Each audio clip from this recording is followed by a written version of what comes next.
River Road, you got me running way back home. River Road, you got me running all night long. You got me singing some canal boat song. River Road, you got me running all night long.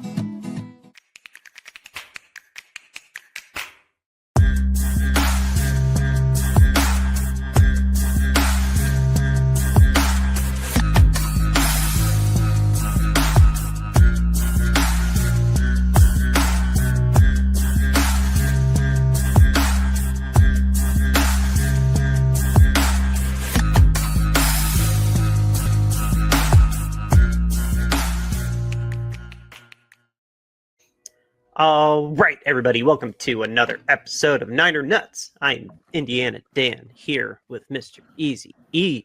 No James today. He is actually enjoying a hockey game. I'll just go ahead and dox him. He's at a hockey game. He got a hookup for it, though. He didn't just bail on us to bail on us. Easy E, how are we doing? Not too bad. I just got done walking about 2.5 miles trick-or-treating, so that was a good time. That's wild. It's the day before when it's literally Friday. But yeah, I don't know. I don't know why the city always does it on the Thursday before, or the last Thursday of October is when they do it. So it is what it is. So that's super wild. I will fortunately not be at home tomorrow. I'm going to do a Halloween-ish thing just in another town, but this will be the first time I won't have to. It's been hit or miss. Sometimes I have a lot. Sometimes I have no one. And yeah, they're on their own this time because I will be gone. Anyway, guys, we got a big episode today. A lot to get through. Not that much time, as is the case every week. It is our parlay episode. We'll tell you our picks, who we think will do well in week 9.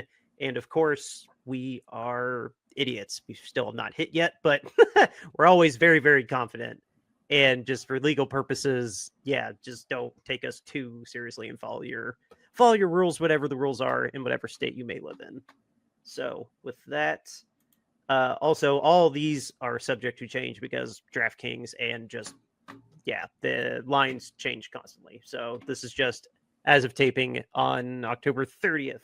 So first game, the one pick that we are making in the Detroit Lions hosting the Minnesota Vikings at 1:00 is Jahmyr Gibbs is going to have over 80 rushing and receiving yards. The tattered corpse of the Minnesota Vikings are clinging on to life, and the Detroit Lions want to continue their reign in the NFC North. And being in Motown, yeah, this will not go well for the Vikings. JJ McCarthy is hardly an upgrade over Carson Wentz, who credit is due. Dude fought like hell through his shoulder injury, but yeah. For our purposes, Jahmyr Gibbs is going to have himself a day, and then I just editorially add that the Lions will probably kill the Vikings, I think. So Jahmyr Gibbs has been getting the majority of the snaps in Detroit here the last 3 or 4 games anyways. He used to split it pretty evenly with David Montgomery there, and he hasn't been doing that so much anymore. He's been getting the majority of the carries. It's been like a 75-25 split. So I think he's going to have more than enough opportunities to get this. This is actually set at 100 if you go on DraftKings. So we altered this down to 80, give us a little bit of wiggle room. So I feel pretty confident he'll get this against the Vikings. He's going to have a lot of opportunities to touch the ball. The Vikings offense is not going to be out there very much, so it means the Vikings defense is going to be out there against him. Now the Vikings defense is pretty stout at times, but they're going to get worn down in this game, and then Gibbs is going to run wild, I think. So that's my prediction. He's their best offensive weapon. Like, no offense to Amon-Ra St. Brown or Williams, it's Jahmyr Gibbs. He's the engine that runs that offense, and I agree. It's going to be. He's going to have himself a day. It's a divisional game, and that's bitten us in the ass before. But so maybe it won't be a blowout. Maybe I'm overselling that. But the Vikings just, I don't know. I don't see the Vikings pulling an upset or holding Jahmyr Gibbs in tow.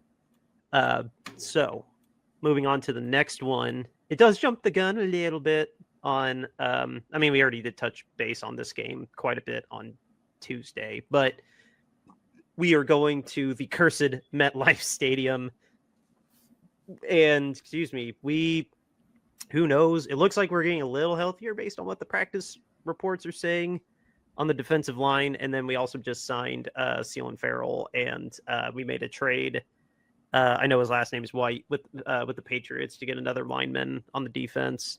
But that said, historically under Kyle Shanahan, regardless of the defensive coordinator, mobile quarterbacks can pull a fast one on us every now and then, even though whether it's not a testament to the win or loss, but mobile quarterbacks, we usually end up giving a good run or two away. So 25 rushing yards for Jackson Dart seems pretty realistic. I don't know. I'm a little worried. I hope we rebound against the Giants. It might be a little tough. Not as tough as last week, but as long as the injury bug stays away from us and we are even just a smidge healthier on the defensive line, I think we could pull this off. But no, for the ticket, Jackson Dart, he definitely could end up with 25 rushing yards against us. I can see this. Yeah, the 25 rushing yards I think is going to be pretty easy. He's a mobile quarterback, and like you said, mobile quarterbacks give the 49ers fits. It doesn't matter who's been the defensive coordinator for the last 6-7 years. Oh, 6-7. It's it's been a problem for the 49ers, and they let guys just scramble around and beat us. Kyler Murray has eaten us alive so many times. It's been ridiculous. And I think Jackson Dart can do the same thing, and probably will do the same thing. And they'll have designed runs for him too in the game.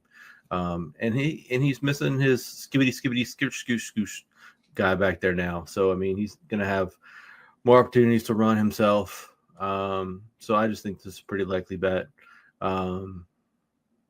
As far as the game overall, are we going to touch on the game overall later, or are we touch on the game overall now? I mean, go ahead and give we can touch again after. I mean, I already said that we just need to get healthier on the D line for us to have a shot at it. So, I mean, yeah, I mean, we can't let Dart sit back there and just pick us apart like we did Stroud last week. So, I mean, the defensive line has got to be able to do something in this game. Got to be able to generate some sort of pressure.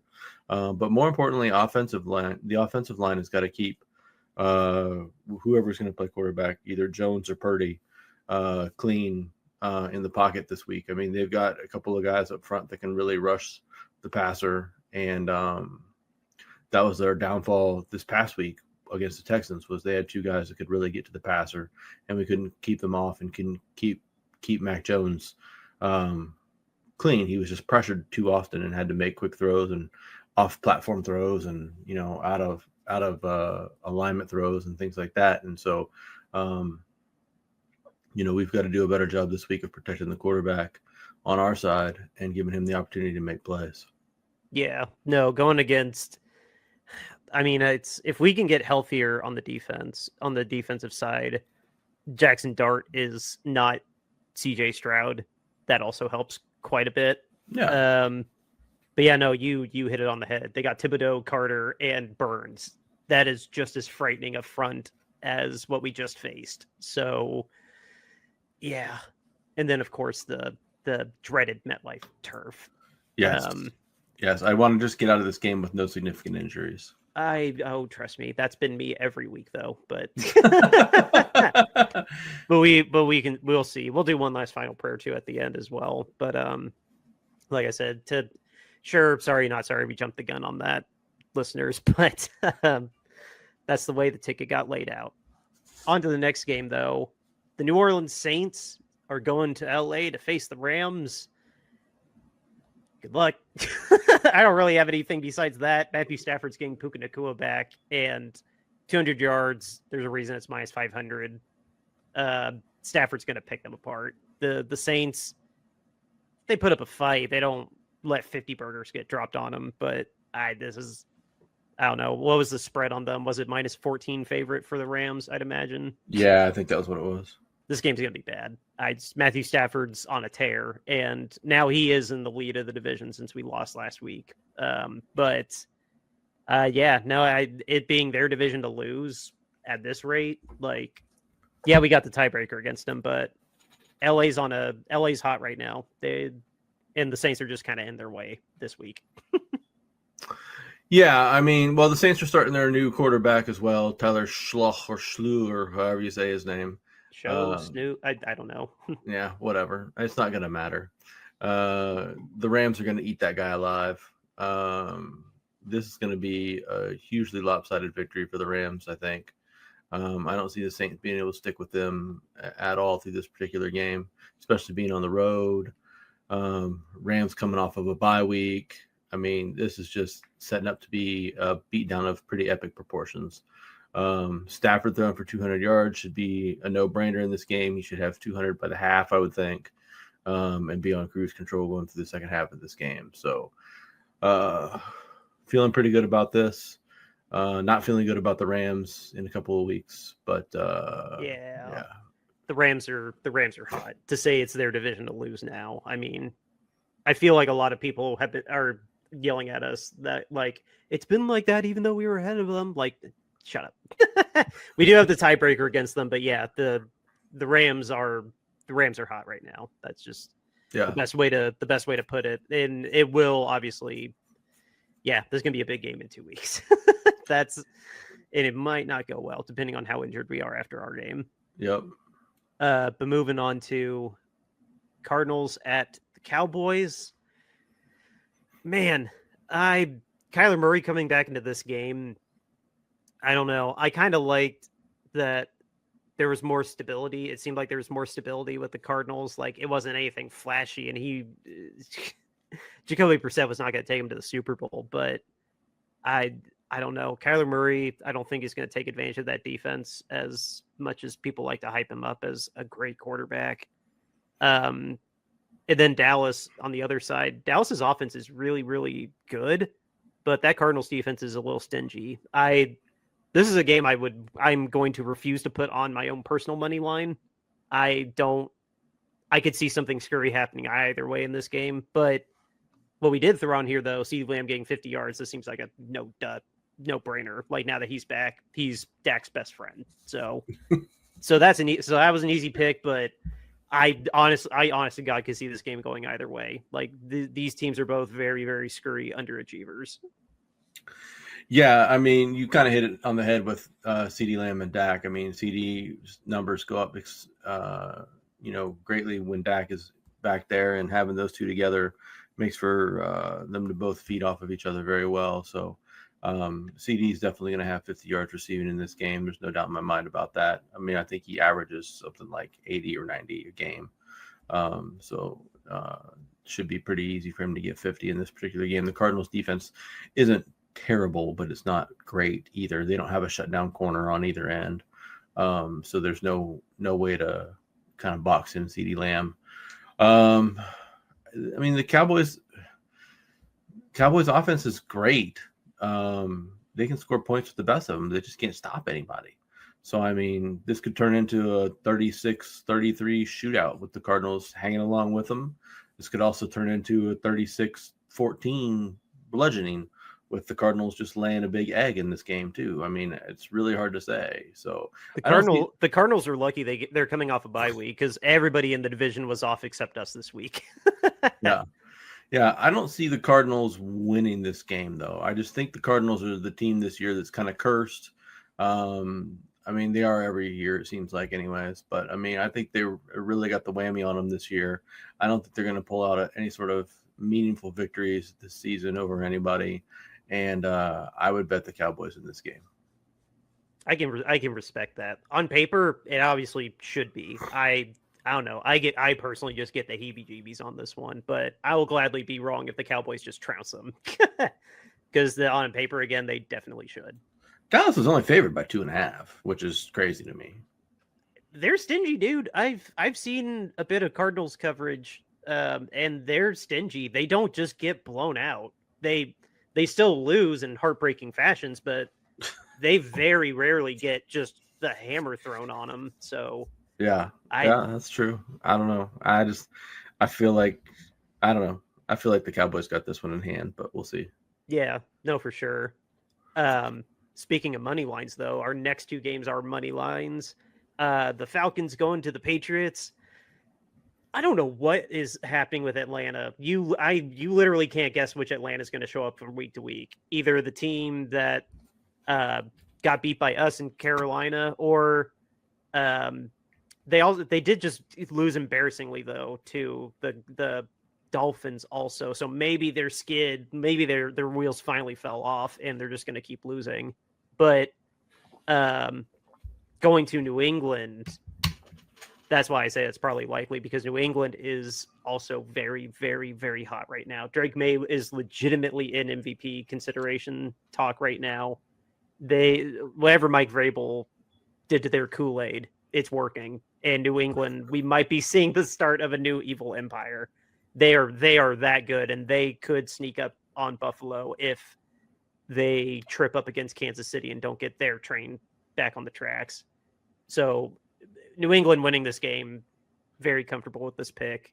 Because again, Atlanta can look really good, but they're just not right now. Maybe they'll rebound, but New England should take care of the Falcons very easily. Yeah, I don't think Atlanta's going to play very well in this game. They seem like they've, like you said earlier, kind of the wheels have sort of fallen off the Falcons season at this point in time, and they're just not getting it done. They have the talent. It just doesn't click at the right times. Yeah. I mean, now the only caveat that I'll put on here is that every time I bet against the Falcons play really well. Every time I bet with the Falcons play like crap. So that would mean that the Falcons are probably going to put up 42 points this week on the Patriots or whatever. But the Patriots are playing great football right now. I think they've won 5 in a row, maybe 4 in a row, 5 in a row, something like that. And they are on a really good, I think it is a 5-game win streak. Yeah, I mean, they're on a tear and they're playing really good football right now. And like you said, Drake May is in the MVP conversation, and they're just hitting on all cylinders right now. This game's in New England. It's going to be outside. It's not going to be very great weather. I think that hurts the Falcons as well. So give me the Patriots in this one all day. Oh, yeah. No other notes. Just New England. I hate saying that, but our next game is another money line. The Broncos going to Houston, and these guys are not us. The Broncos are not us. The Broncos have a very, very, very good defense that is going to give CJ Stroud a lot more hassle than we did.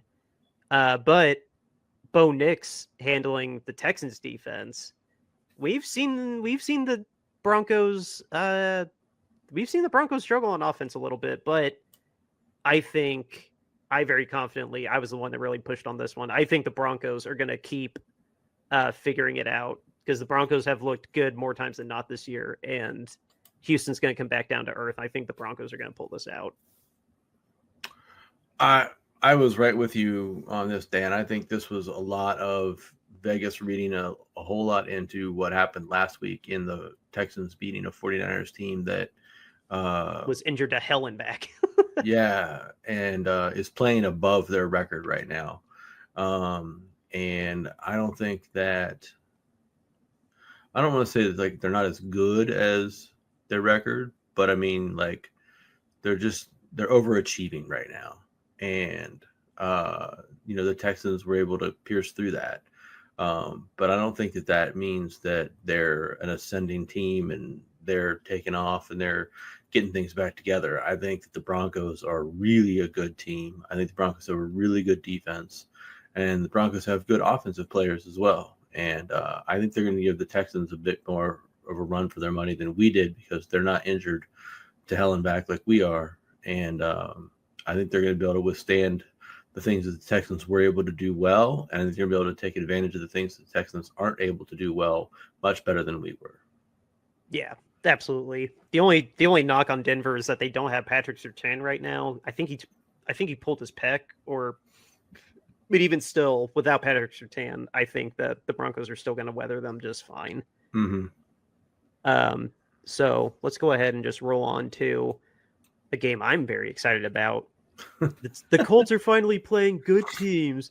The Colts are fake. No, they're not. 2, I'm very, very excited about this. I don't care that they're going to Pittsburgh. We just saw on the national stage, the Steelers defense sucks. Just straight up, that it is the most expensive defense in the league, and they suck. They are in the bottom 5 in pretty much every all the most important defensive categories. points, yards allowed, score, like you name it. That defense just sucks. So a Colts offense that is the highest scoring number one overall. I don't know if they were number one overall. I think they are. If not, they're number one offense in the AFC. And their defense is, I think their defense is top 5 too. Like I think the Steelers are in for a very, very, very tough game. Like I don't know. I'd be very, very surprised if the Colts don't cover at least. Yeah, you know what? I'll be confident. I think the Colts are gonna cover a 10-point spread against the Steelers. I don't think it'll be. I don't think it's gonna be a 20-point. Like I don't think they're gonna beat them down that bad. But I am very confident in the Colts. Money line. Jonathan Taylor's gonna score. Jonathan Taylor's on an MVP race. If nothing else, Offensive Player of the Year. Just I don't know. The Steelers have a lot of name, but not. I don't know. There's not that much support to it. The offense can be very good with Aaron Rodgers, obviously, but again, that defense is just trash. It's a faucet that just won't stop leaking. So I don't know until the Colts do lose again, because they barely lost to the Rams. They were a fumble out of the end zone away from tying the Rams. So I don't know. I don't think Pittsburgh's. I think being in Pittsburgh makes a difference, but I don't know. This is not the team I see the Colts losing to. This will be the biggest surprise of the week if the Pittsburgh Steelers pull off this win in my book. Call me the overconfident Colts fan, but I will call you ever the homer. That's for sure. So they are favored by 3 in this game. So okay, that sounds right. Yeah, I mean, I'm going to continue to pick the Colts until they show me that they're not going to win. So I mean, they've got all the tools right now to beat everybody. They play good defense. They have a dynamic offense, even with Danny Dimes back there. But Jonathan Taylor's really making everything happen for them. He's on such an impressive tear, and he's carrying one of my fantasy football teams. So praise be to him. But you're right about the Steelers defense. The Steelers defense is very leaky. It is not the Steelers defense of old. It's not the lockdown side of the ball like it used to be. And, the offense only gets them so far. So I think that the Colts can easily cover this. I think with the Colts defense being as good as it is, I think they're going to give Aaron Rodgers some fits and some problems back there. And then I don't think that the Steelers defense is going to be able to hold the Colts back. So, I mean, I think this can easily be a 7 to 10 point victory for the Colts. Yeah, I do too. This is not going to be the Steelers week. I don't know. I could see them tightening up a little bit because they were embarrassed pretty bad against the Packers, and it was under the lights, and this is at 1:00 now. So like maybe they'll get together a little bit, but I don't know. That's why I'm saying I will still be shocked, like upset of the week, if the Colts are stunned by the Steelers personally, because I don't know. The Steelers are definitely not straw man. That's not the right metaphor I'm looking for, but the Steelers have a lot of talk, but not that much game. Let's move on to the last game. The Jags versus the Raiders. I have no desire. I have Sunday Ticket, and I still have no desire to watch this game. This game should just be trash. The Jaguars will win it because the only team that is worse than the Raiders are I guess the Jets. Like, I would still say the Jets are worse than the Raiders, but the Dolphins actually showed some life, so maybe the Raiders are worse than the Dolphins now. The Raiders just have nothing.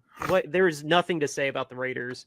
They're gonna pepper Brock Bowers with targets though. Now that he's back, the All-Pro tight end. Yeah, he's gonna easily hit 4 targets. I had no qualms with that. I didn't want to I don't know. I felt more confident in that than the yards.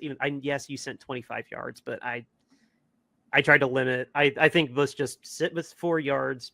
Jags money line easily. I'd imagine they have to be like 8-point favorites. The Jags are there's some chinks in the Jags armor. They're not a superpower anymore, but the Jags are only 2.5-point favorites. Oh Lord. I mean, I know the Rams kicked their ass, but I'm surprised it's only 2.5. Like, okay. I don't know. This should be a rebound then for the Jags. Let's put it that way. The Jags, I don't know.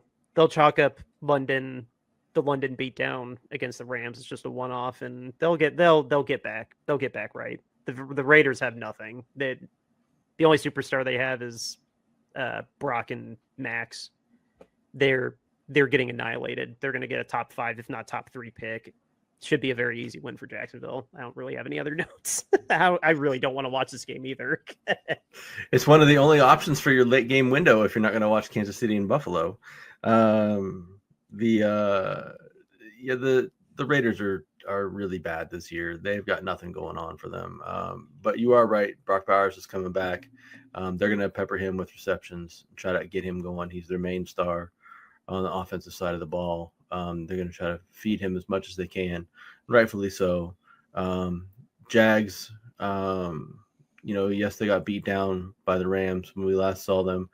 Are we even sure that the Jags came back from London? I mean, are we positive that they came back? they just get regulated to London and they just have to stay over there now? Oh, come probably 3 or 4 years from now, there's no way they're not going to be the London Jaguars. Let's be real. Yeah. They'll cancel those stadium plans. Yeah. But the Jaguars, if they're really the team that they want to be this season, this is a game that they should win, and this is a game that they should win in convincing fashion. They've been sort of toying around with, are they really a good team this season or not?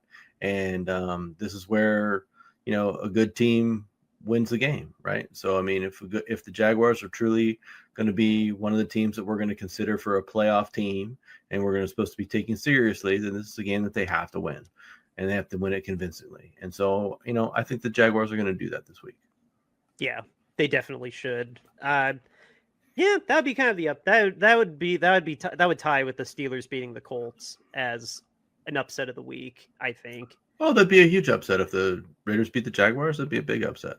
Yeah, because as we've just noted, the Raiders are ass. Yeah.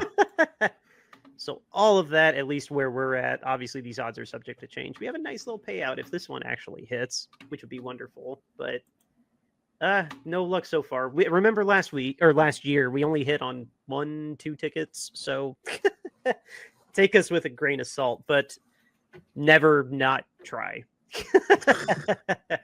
Gamble responsibly, but never not try. Hey, you can't ever win if you don't try, at least.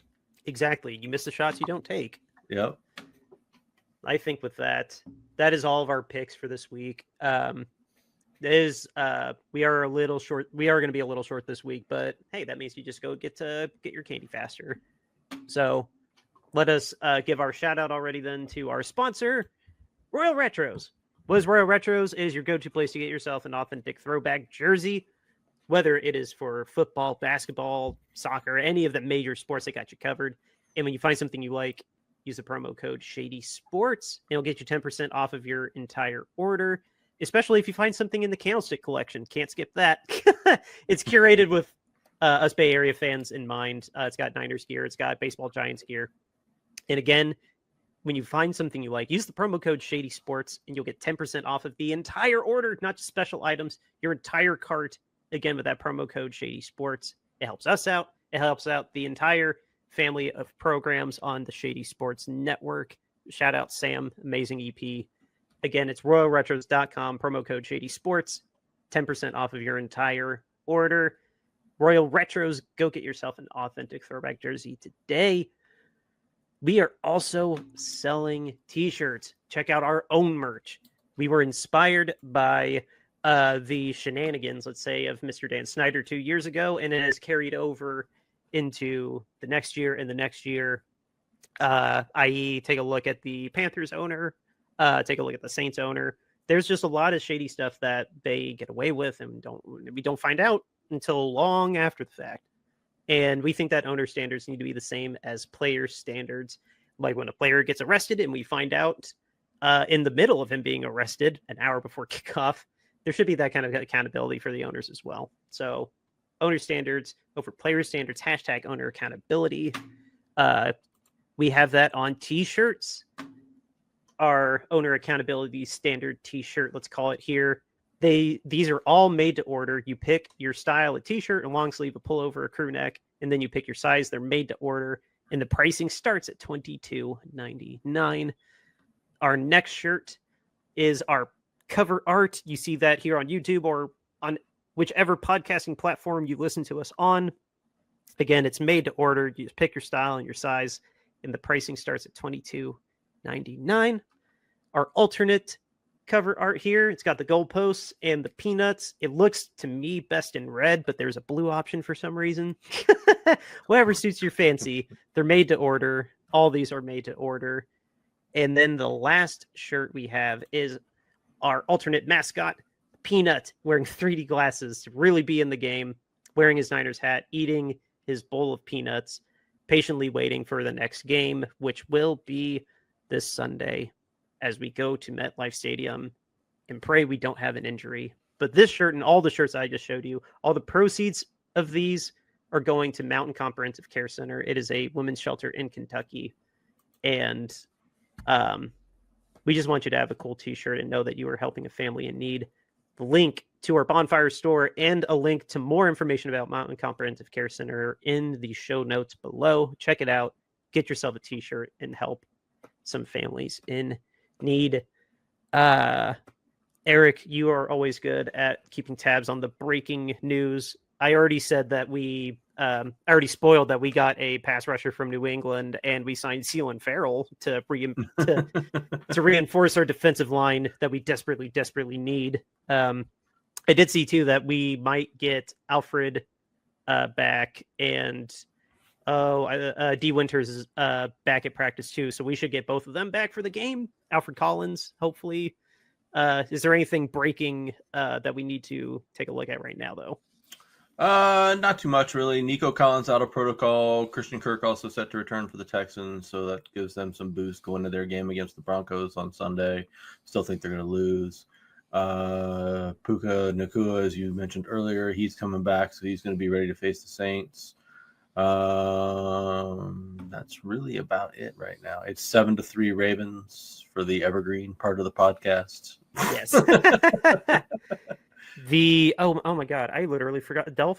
Ravens Dolphins? Yeah. Okay. And then the big question for you, Dan, is are you going to have the 49ers double boxed with the Colts in Pittsburgh on Sunday then on your YouTube I might have to this time. I usually dedicate the screen just to the Niners, but I might have to split screen it this time. Like I might just have to. Like I'm very eager for both games. I don't know. I've already said my piece about you know what? You won't be able to actually. How come? Because your game is your local game, so you would have to watch that on like your local TV channel and then like watch YouTube on like a separate device or something like that. Oh, what channel? What channel is the Colts on? I don't know. I can't tell. 506 doesn't tell me what channel it's on, but depending if it is on CBS, I can use my Paramount app on my phone and just have my phone on the table and the Niners up on the big TV. There you go. Because I have Paramount. Because I am a streaming service addict. Oh, it's on CBS, so it should be on Paramount. Paramount Plus on my phone. Niners up on the big TV. There we go. That's how I'll end up having to do it probably. But yeah, who's calling our game, by the way? Kevin Harlan and Trent Green. Hell yeah, we got a Kevin Harlan game. Oh, I'm so excited. Yep. You just gotta be extra pumped up. I'm so happy. Kevin's my favorite. Yeah, he's a good announcer. I don't know. We'll just rehash it one last time. I am nervous about the game. Like that turf is terrible.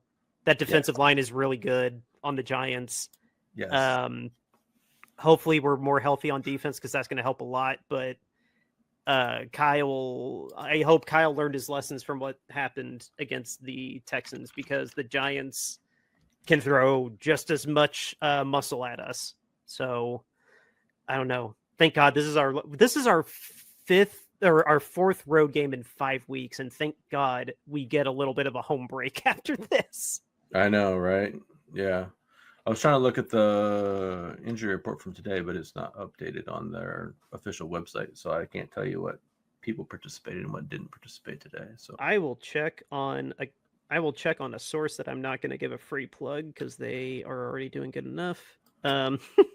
Keon White is wearing 56. Oh, here I got one now. Purdy and Upton Stout were limited. D. Winters and Sam Okawanu returned to practice. I'm not seeing the official report though. Alfred Collins and Gross Matos are practicing again. So there we go. That's already pretty promising. Yeah, they were limited. If we can get Gross Matos back, no, he's not a. What did I say in the group chat? Fine, but not spectacular. Yeah. Yeah. Ben Barch was limited today too, so that's good. Starting to get a little healthier. Yeah. I did see that Saleh said they're basically going to rule out Huff again, but he'll be back for the Rams game. Oh, okay. So, yeah. Unless some miracle happens today, Huff will probably be out for the game, which sucks because we really need him. Yeah. So, well, he was a DNP, so yeah, he's probably not likely to play. So, I mean, if we get I can't pronounce his name. If we get him back and we get Matos back and then Keon White, it's pretty straightforward. Just rush the quarterback. We make it sound really simple, but it's apparently not as easy as it sounds because otherwise a lot of guys would be able to do it. Yeah. Hopefully the game plan's not too much for him to at least get in third down rotational situations or and then Seal and Farrell should still know our playbook. He was with Washington last year, but he should acclimate pretty fast back with us. And he was fine. Not a superstar, but he was fine. Yeah. And hell, at this rate, we just need bodies. I'll take anybody. I'm just curious to know whether or not Purdy's going to play or if we're going with Mac again. I don't know, man. Until I see explicitly Mac starting, his turf toe is pretty bad. It's clearly been pretty bad. Yeah. So, Mac was full participant. Purdy was limited participant. So, I mean, I guess that tells you all you need to know right there. Yeah. God, poor Mac soldiering through a PCL or an MCL sprain. Good for him. Playing like a dog. He's really good. Mm-hmm. Yeah, he's gotten pretty beat up the last couple of games. Yeah, and it might not get any easier on the road in New York. No.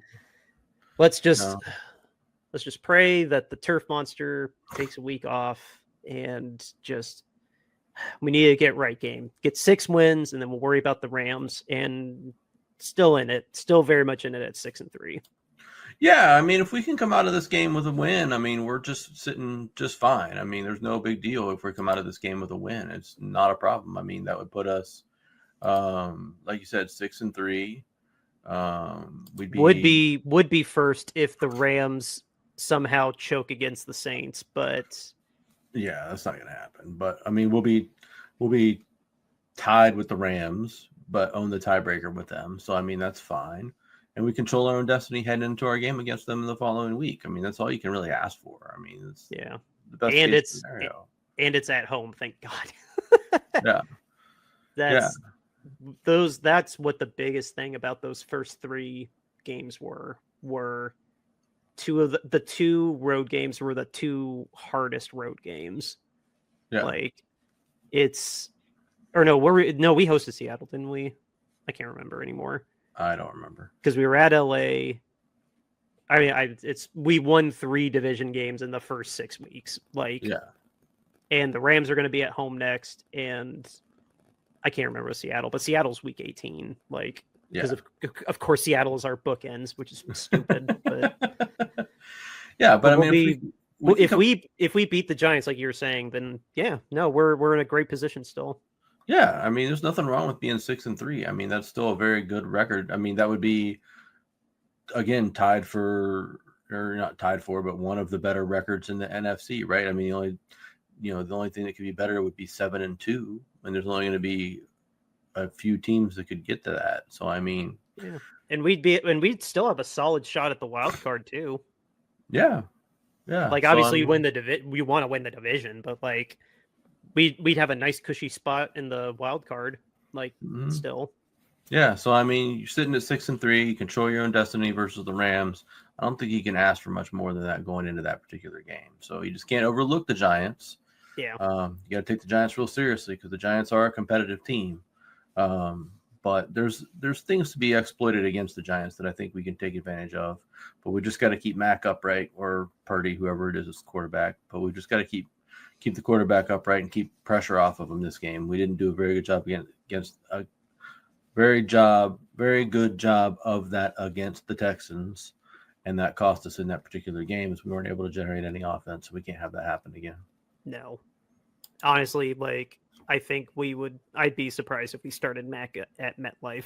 Like, just they have to, like, yes, we're joking about it, but like they gotta think like, yeah, let's rest him one more week and then like save him for like the big rivalry game. Like, oh, you mean Purdy? Yeah.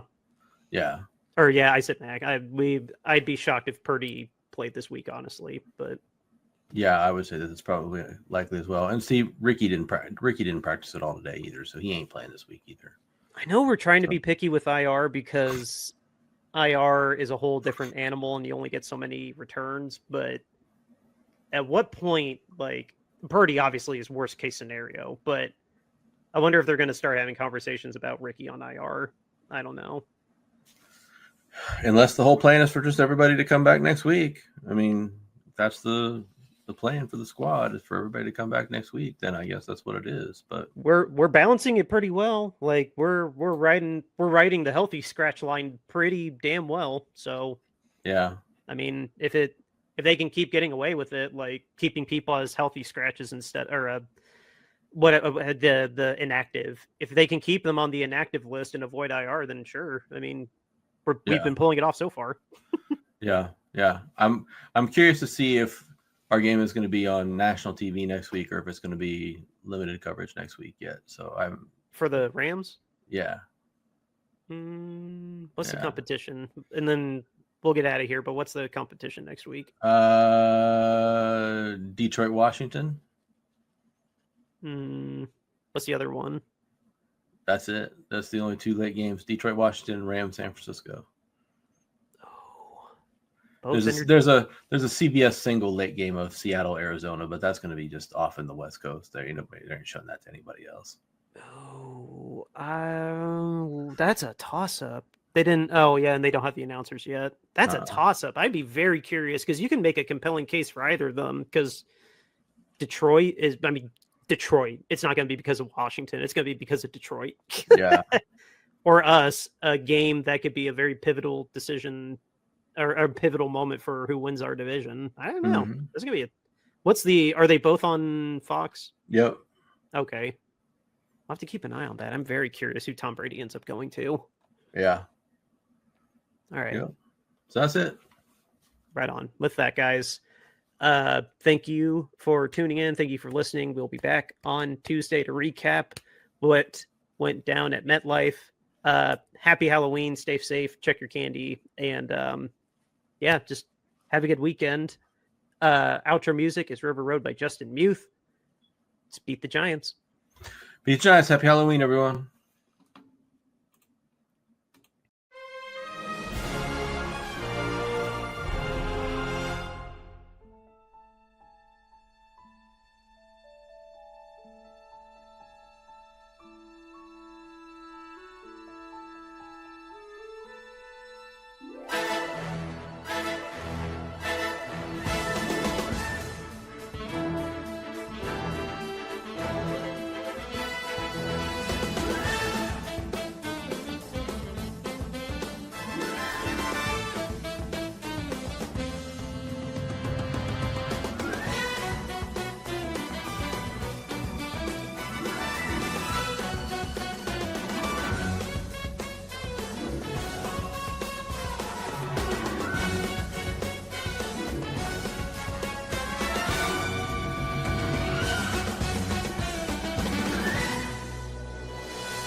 River Road, you got me running way back home. River Road, you got me running all night long. You got me singing some canal boat song. River Road, you got me running all night long. River Road, where have all the women gone? Have they kissed her hand and waved you bye-bye? Have they thought about crossing your double yellow lines? River Road, they love the way you whine and cry.